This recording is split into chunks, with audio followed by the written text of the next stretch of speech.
Hi everyone. Reversing around a corner to the right isn't usually done on tests. I think I've had one in 20 odd years of being a driving instructor. I think one examiner did ask one of my pupils to do this. And the reasoning behind this is a little bit to do with the clip that we've got today. The examiner asked my pupil, my candidate, why they were trying to get their license, and they said, well, I've got a job driving a van with my uncle. So they actually asked them to reverse around a corner to the right. Reverse around a corner isn't on the test nowadays, so it is something, however, we still should practice, but this reverse around a corner to the right is rarely practiced. And I'm just going to give a little demonstration of what you should actually do, and then I'll go into a little more detail of why it's important with the van or a lorry. So the corner I'm going to use is the next one coming up. I'm checking around, but what I need to do, I need to park at the far side near that grey BMW, but I'm not going to go across to the right hand side of the road until I've cleared the junction. A signal may be required, but as it is, there's no one around, so I'm just going to position. So notice I've waited until I'm past that junction before I then get into my position for the right reverse. Observations, no problems, we're all good. And I'm going to follow this curb all the way round. And the reasoning for it, for being so useful if you're driving a van or a lorry, is because you're right next to the curb. You can actually see what's happening and what's going on. Whereas if you reverse around a corner to the other side, you've got maybe the side of the van or the lorry which is obstructing your view. So it's always a benefit if you are driving a bigger vehicle like this, or like a van or a lorry, to actually reverse or be able to reverse around a corner to the right hand side. Now, the clip that I'm about to show wouldn't have happened if one of the people would have actually done as I've just demonstrated.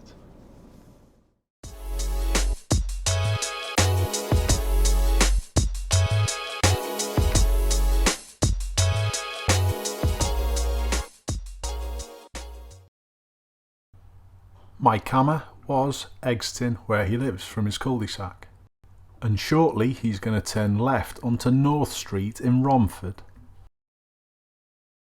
As we can see, it's quite closed up at the top. Our camera says he has a little look left and then focuses to the right.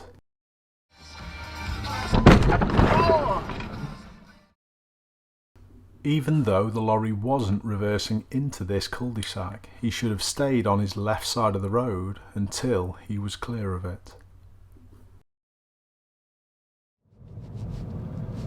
Really, what I've done already is analysed what the lorry driver should have done better.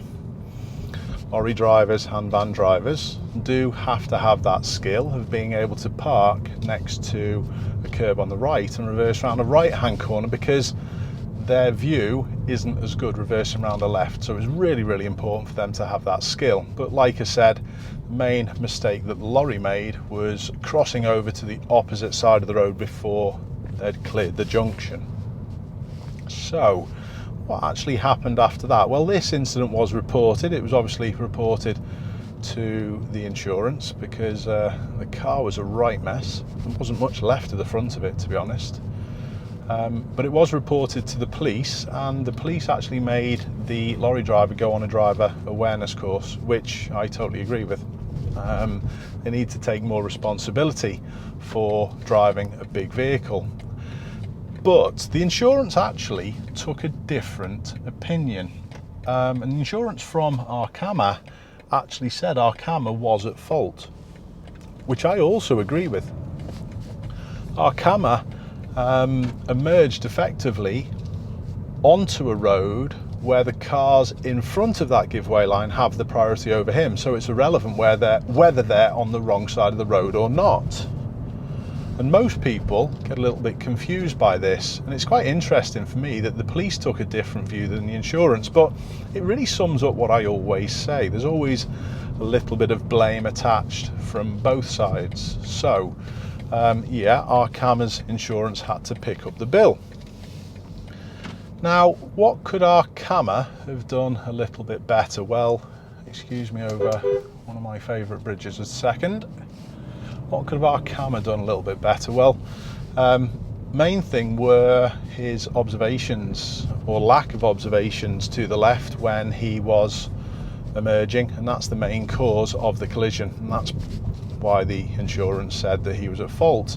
But this takes me back to over 20 years ago when I was training to become a driving instructor. It takes me back to my Part 2 test. My Part 2 test is the driving part of the driving instructor exams, and I took mine in Sale in Manchester because mine got cancelled late notice at Norris Green, so I decided to go over to Sale and take mine, and I only got one driver fault, and it was for the situation, or for a situation exactly the same as our camera found himself in. So I was really lucky that I hadn't picked up on this before my exam. I was doing a left turn, or a left emerge, sorry, and I'd gone to go, and there was a parked car on the opposite side of the road to the road on the left, and someone was overtaking it.